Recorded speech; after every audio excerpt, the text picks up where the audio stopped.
اور جو آخرت کو مقصد بنا کے زندگی گزارے گا، اللہ اس کے احوال کو جمع کر دیں گے، اس کے کاموں کو جمع کر دیں گے، اس کے دل کو غنی کر دیں گے، اور کیا کریں گے؟ دنیا کو ذلیل کر کے اس کے قدموں میں ڈالیں گے۔ آج میرے پیارو، ہمارا سب سے بڑا دشمن دنیا نہیں، دنیا کی محبت ہے۔ کشتی اور پانی ساتھ ساتھ ہیں، کشتی پانی سے اوپر ہونی چاہیے، اگر پانی کشتی کے اندر گیا کشتی ڈوب جائے گی۔ آج مسلمانوں کے اندر دنیا گھس چکی ہے میرے پیارو۔ ایک آدمی نے مولوی صاحب سے کہا، مولوی صاحب میرے کنویں میں نا 4 کتے گر گئے ہیں، پانی پیتا ہوں وہ کیا ہوگا؟ کب ناپاک ہو گیا۔ مولوی صاحب نے کہا کیا کروں؟ تو مولوی صاحب نے کہا اتنے ڈول نکالو، 60-70۔ وہ نکال لیے، پانی پینے لگا۔ دوسرے مولوی صاحب نے کہا پانی ناپاک ہے۔ کہا عجیب مولوی ہو تم لوگ، ہم لوگ دین سیکھتے نہیں مولویوں کو اڑانا شروع کر دیں۔ کہا عجیب مولوی ہو، وہ کہہ رہے ہیں اتنے ڈول نکالو، تم کہہ رہے ہو ناپاک ہے۔ وہ کہا واپس ان مفتی صاحب کے پاس جاتا ہوں۔ مفتی صاحب سے کہا مفتی صاحب آپ نے کہا تھا وہ کتے پانی میں گر گئے، تو آپ نے کہا اتنے ڈول نکالو، میں نے نکال لیا۔ وہ مفتی کہہ رہے ہیں پانی ابھی بھی ناپاک ہے۔ کہا بھائی کنویں سے کتے نکالے؟ کہا کتے تو نہیں نکالے۔ تو جب تک یہ اندر سے کتے نہیں نکلیں گے نا میرے پیاروں، نہ نماز سے وعدے پورے ہوں گے، نہ تلاوت سے وعدے پورے۔ نماز رزق کو کھینچتی ہے، ہماری نماز نے ہمارے رزق کو دبئی اور چائنا پہنچا دیا۔ نماز فحاشی بے حیائی روکتی ہے، ہم نماز پڑھ کے غیبت شروع کر دیتے ہیں اور بد نظری شروع کر دیتے ہیں۔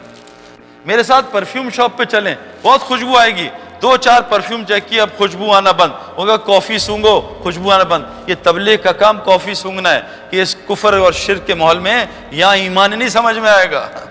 ایمان کو اس ماحول میں سمجھنا ایسے ہی ہے، باتھ روم میں پرفیوم چیک کرنا، یار کون سا پرفیوم اچھا ہے، کچھ سمجھ میں نہیں آئے گا۔ ایمان کو بے ایمانی کے ماحول میں، تبلیغ والے کہہ رہے ہیں اس بے ایمانی کے ماحول سے نکلو، جھوٹ، غیبت، شرک، بت پرستی، فلاں پرستی، 360 بت، تو سب سے پہلے نکالتے ہیں اس ماحول سے۔ وہ کیوں اللہ نے اصحاب کہف پورے قرآن میں ایک سورت نکال دی؟ اصحاب کہف نے کیا کیا تھا میرے پیارو؟ انہوں نے اس گندے ماحول کو چھوڑا تھا شرک کے، اور پناہ لی تھی کہاں؟ غار میں۔ کیوں؟ اللہ کہہ رہے ہیں جب انہوں نے شرک کے ماحول کو چھوڑا اور ان کی پوجا چھوڑی جن کو انہوں نے معبود بنایا تھا، اللہ نے ان کو غار میں 309 سال سلایا، اور کیا کیا؟ ان پہ اپنی رحمت کو وسیع کر دیا اور ان کے دنیا کے سارے کاموں میں آسانیاں پیدا کر دی۔ یہ قرآن ہے میرے پیارو۔ جب آپ اس گندے ماحول کو چھوڑ کے غار میں نہیں، مسجد میں پناہ لوگے، اور پھر وہاں جا کے سوگے بھی، اور تلاوت بھی، اور تہجد بھی، اور نفل بھی، اور دعوت بھی، اور ذکر بھی، اذکار بھی، بتاؤ اللہ ہمارے کام کیسے بنائے گا؟ میرے پیارو، ہم کرکٹرز، ہم لالچی ہوتے ہیں، ہم پیسے کے لیے، ملک کے لیے بھی کھیلتے تھے، لیکن بغیر پیسے کے لیے وقت ضائع کرنا یہ گناہ میں شامل ہو جائے گا۔ حضرت عمر فرماتے ہیں میں تمہیں 2 کاموں میں لگا دیکھوں، یا تو آخرت بنا رہے ہو یا حلال روزی کما رہے ہو۔ تو بھائی ہم پیسے کے لیے اگر نہیں کھیلیں گے تو شاید پکڑ ہو جائے، وہ تو مفتیوں سے پوچھنا پڑے گا۔ تو ہم جو ہے نا، ہم پروفیشنل لوگ ہیں، ہم پاگل نہیں ہیں۔ ہمیں تبلیغ میں کیا نظر آئے کہ اتنی بڑی دنیا چھوڑ دی میرے پیار؟ اور میں ابھی فقیر نہیں ہوں، اللہ کے فضل سے ابھی یہاں 2 مہینے پہلے میچز ہوئے تھے 3، اور ایک پلیئر کو $1 لاکھ ملے تھے۔ $1 لاکھ چھوڑنا آسان کام نہیں ہے۔ ہمارے کئی لڑکوں نے چھوڑے، کیوں؟ کہ انہیں اس سے بہتر بہت جگہ مل رہا ہے۔ بھائی ڈالر کیوں کمانے ہیں؟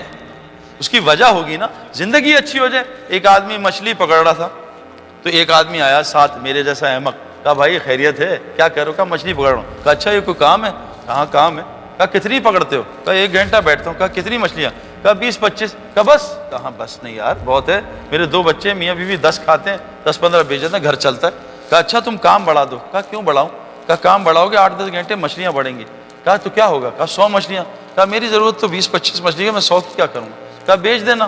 کہا اس سے کیا ہوگا؟ کہا چند دن بیچو گے، ایک فشرمین ساتھ ہائر کر لینا۔ کہا پھر کیا ہوگا؟ دونوں پکڑو گے 400 مچھلی آئے گی۔ کہا میری ضرورت تو 25-30 مچھلی میں پوری ہو، 400 کا کیا کروں گا؟ کہا بیچتے رہنا، ایک یاٹ خرید لینا۔ کہا یاٹ سے کیا ہوگا؟ کہا 500-1000 مچھلی آئے گی۔ کہا میری ضرورت تو 20-25 مچھلی میں ہو رہی ہے، میں 1000 کا کیا کروں گا؟ کہا اس کو بیچ دینا، ایک گھر بنانا، AC لگانا، بیڈ روم بنانا، زبردست بیڈ۔ کہا پھر کیا ہوگا؟ کہا پھر جب بیٹھے گا بڑی زبردست نیند آئے گی، اور رکھ کے ایک منہ پہ چماٹ مارا، کیونکہ ابھی بھی سو رہا ہوں، تو نے اتنا لمبا پروگرام مجھے سونے کا، ابھی سوئی تو رہا ہوں، اتنا لمبا پروگرام 10 گھنٹے 12 گھنٹے دبئی چائنا، کیا کرنا ہے؟ کھانا اور پکانا، کھانا اور پکانا، اس کے لیے اتنی محنت میرے پیار۔ ہمارا کیا مقصد کیا بنا ہے؟ آج مجھے تو افسوس ہوا یہاں کے ریسٹ روم رکھا ہے، گندے کمرے کا نام ریسٹ روم، یہاں جا کے ریسٹ ملے گا۔ یہ ریسٹ روم ہے میرے پیارو؟ یہ تو ڈسٹریس روم ہے، اس کو ریسٹ روم بنا دیا۔ ہماری سب سے پہلا مسئلہ اس دنیا کو نکالیں، اور دنیا پتہ کیسے نکلتی ہے؟ کیسے نکلے گی؟ بھائی موت کو کثرت سے یاد کرنے سے۔ میرے ایک دوست کو میں ملا کئی سال بعد، اتنی بڑی داڑھی، اتنی بڑی پگڑی، گھر سے TV غائب، تصویریں غائب۔ میں نے کہا بھائی کیا ہوا، خیریت ہے؟ کہ اللہ نے فضل کر دیا۔ میں کہا بھئی یہ تو 2020 فضل ہوا ہے، اتنا ٹربو فضل میں نے نہیں دیکھا، کوئی اور چکر ہے۔ کہتا سعید بھائی آپ صحیح کہہ رہے ہیں، میرے سر میں شدید درد تھا اور درد ہوا تو میں نے دوائی کھائی، صحیح ہوا۔ ڈاکٹر کے پاس گیا، برین اسکین کرایا تو ٹیومر نکلا۔ ڈاکٹر نے کہا 6 مہینے بعد مر جاؤ گے۔ اور میں نے کہا یا اللہ بس اللہ اکبر، داڑھی سارے ریزر پھینک دیا، جلا دی، یا اللہ آئندہ داڑھی نہیں کاٹوں گا، یا اللہ ٹوپی کبھی نہیں اتاروں گا، یا اللہ نماز، تہجد، حج فرض، رمضان میں روزے پورے، اور ہر مہینے 2 عمرے، بچیوں کی شادیاں، ہسپتال کو پیسے، مدرسوں کو پیسے۔ کہا سعید بھائی جتنے پیسے دیے جاؤں وہ 10 گنا۔ میں نے کہا یہ کہاں سے آ رہے ہیں، میں تو مرنے والا ہوں۔ تو کہا قرآن نے بتایا 1 دو گے اللہ 10 گنا دیں گے۔ لو جی اب 6 مہینے گزر گئے، میں ٹھیک ہو گیا، 7 مہینے 8 مہینے، میں کہا اللہ کیا ہو گیا، میں تو مرنے والا تھا۔ میں ڈرا میں نے 2-3 لاکھ روپے صدقہ دیا، 2-4 نفل پڑھے، میں کہا اللہ بچا لینا۔ ڈاکٹر کے پاس گیا، چیک اپ ہوا، ٹیومر تھا ہی نہیں۔